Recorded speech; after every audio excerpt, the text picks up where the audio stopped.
Hey guys, we've been doing some chores down in the garden today. Nate is working tirelessly to finish hooking up my drip line irrigation, so that should be finished today in the raised bed garden and the in-ground garden, so that's very exciting.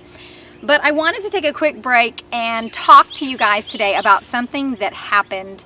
I went to Walmart today to pick up a few things for my kiddos. They are going to camp, and I wanted to have a little bit of, I guess, mail, if you will, packages that could be delivered to them on a daily basis, you know, just to show that mom and dad are thinking of them and that we love them. So anyway, so I went there today to pick up a few fun things. And when I was in the store, I was pretty shocked. There were areas that were wide open. The garden center inside almost didn't even exist. That whole area had been completely cleared. There were no pool supplies there. There were just one display of seeds, no gardening things anywhere in that section of the store where they usually are. So that was completely open and empty. Also, where the clothing area is, they had widened that area. I mean, it is so wide open now, it's almost unrecognizable as Walmart. They are spacing things very far apart, which as a consumer is kind of nice because you can get a couple carts going one way, another way. You're not running into people or into displays or things like that. However, I don't think that it's being done for the convenience or for the aesthetic purposes for the shoppers at Walmart. Also, the shoe section, there was a major area there that was missing some shelving. And then in the food section, they have cut the food section down the length of the aisles. You can also see where the aisles used to be placed, and you can see that they have set them back to make the aisles wider. One thing that really kind of shocked me was we went to the pasta aisle. I like to have a good amount of pasta on hand. So not only do we homestead, but I guess I kind of consider us preppers. I like to have a lot of food on hand just in case I can't get it, if for anything else, just to hedge ourselves against inflation and prices going up more and more. So anyway, so we went to that section. I was looking for boxed pasta, like, you know, the rotini style or penne or any of that type of stuff. Now, typically that pasta section would take up about 60% of one side of one row. So you would have your lasagna noodles, your long spaghetti noodles, angel hair, and then all that boxed pasta, and then even some bagged pasta. Well, when we went today, that section was shrunk probably down to about 25% of one side of the aisle. They just did not have as much product available that they usually do. Now, the shelves looked more fully stocked, but that's because they're condensing it all down. So even though they don't have as much product, the shelves are still nicely faced and they look full. But if you're paying attention, you can see that something's happening. Now, is it that there is a shortage of the wheat that they actually produce pasta from? It could be that, because that's actually a real thing. I know that in Italy they have put together a council to try to figure out how to lower the price of pasta since there is a shortage on that.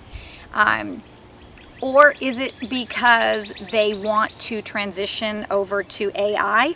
There is a lot on their website of them running test stores and trying to implement more AI into the stores. They talk about, you know, cameras and interfaces, you know, where customers can interact on a computer to just try to do certain things, but it's all very, very interesting. I know that our self-checkout there had been completely transformed. It used to be that you would go into this self-checkout area and there were about 12 self-checkouts, and then you would have rows and rows of cashiers.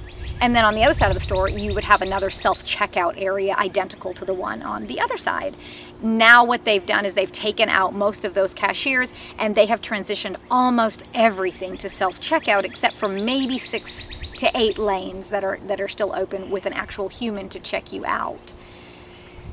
So that was not super pleasant to see. Sometimes, you know, when I'm going into a store and I have so much in my cart, it's very tedious to check yourself out and to find a spot to put the bags while you're still trying to pull things out of the cart and there's no conveyor belt to put anything on. Anyways, that's kind of besides the point. But my concern is that I know that a lot of these retail stores are facing a lot of losses because of theft. And one way that you combat that is by transitioning to AI. I've heard of stores like Amazon, for example, has storefronts where you basically go and you swipe your card, it lets you in, you pick what you want off the shelf, and it automatically knows what you're getting, it charges you for it, and then you leave.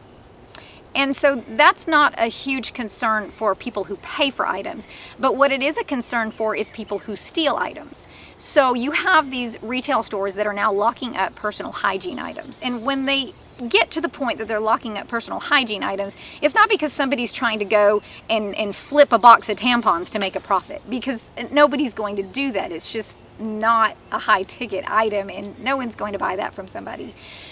So the people that are stealing these things, they're stealing them because they don't want to pay for them or they can't pay for them.